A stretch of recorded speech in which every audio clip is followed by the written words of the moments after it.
Bismillah, Alhamdulillah, wassalatu wassalamu ala nabiyina Muhammad sallallahu alaihi wasallam wa ala alihi wa sahbihi wa man tabi'ahum bi ihsan ila yaumil ba'd. Kaum muslimin rahimani wa rahimakumullah jami'an.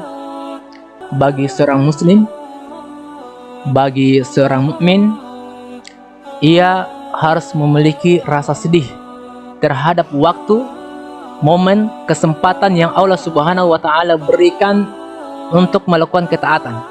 Akan tetapi belum semaksimal mungkin ia lakukan. Dan tentunya ini merupakan salah satu tanda bagi matinya hati seseorang manakala dia tidak memiliki rasa kesedihan tersebut. Makanya disebutkan Syekh Ahmad bin Athaillah rahimahullah, dia menyebutkan min alamati mautil qalbi, salah satu tanda ciri matinya hati seseorang adamul huzni ala ma fataka minat ta'at. Ketika dia tidak memiliki rasa sedih atas kesempatan yang hilang untuk melakukan suatu ketaatan. Wa tarkun nadmi ala ma fa'altahu min wujudiz zalat, dan hilangnya rasa penyesalan terhadap kesalahan yang ia lakukan. Jadi tentunya kita harus memiliki rasa sedih terhadap Ramadan, 10 malam Ramadan yang telah kita lalui, tapi kita belum melakukan belum maksimal dalam melakukan suatu ketaatan. Dan kita bersyukur Ramadan yang kita lalui, hari-hari yang kita lalui, kita saksikan banyak saudara-saudara kita kaum muslimin, orang tua, tetangga kita, orang-orang di sekitar kita, mereka sangat semangat, sangat bergembira menyambut Ramadan. Mereka hampir semua dari mereka puasa Ramadan. Bahkan kita saksikan ibu-ibu memotivasi anaknya. Seorang ayah sampai memberikan hadiah setiap hari untuk anaknya yang full puasanya. Ini hal yang kita syukuri, akan tetapi tentu ini masih kurang.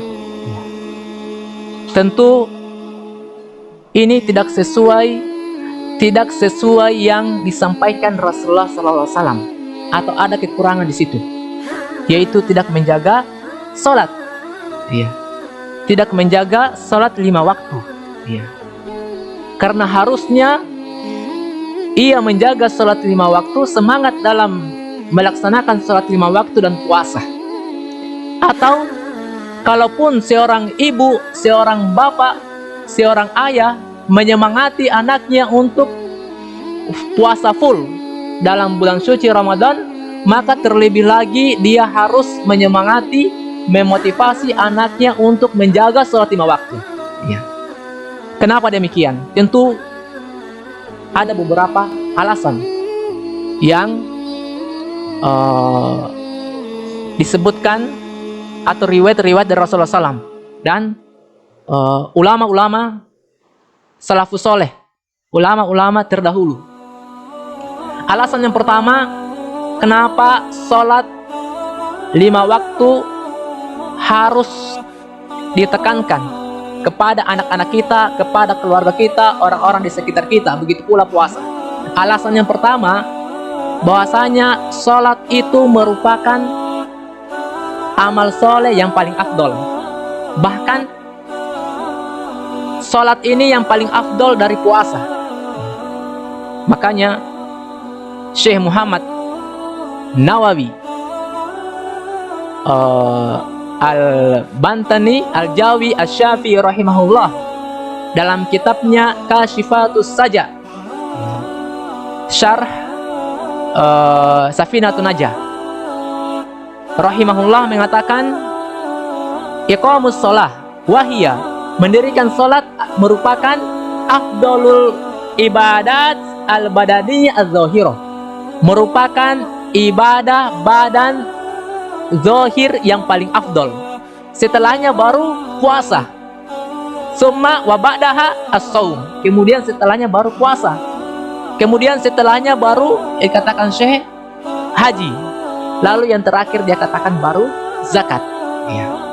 Dan tentunya ini sesuai apa yang disabdakan Rasulullah SAW ketika ditanya oleh seorang sahabat mulia Ibnu Abbas radhiyallahu anhu, saat Rasulullah SAW, Ibnu Abbas bertanya kepada Rasulullah SAW, ayyul amali afdol, amal soleh apa yang paling afdol?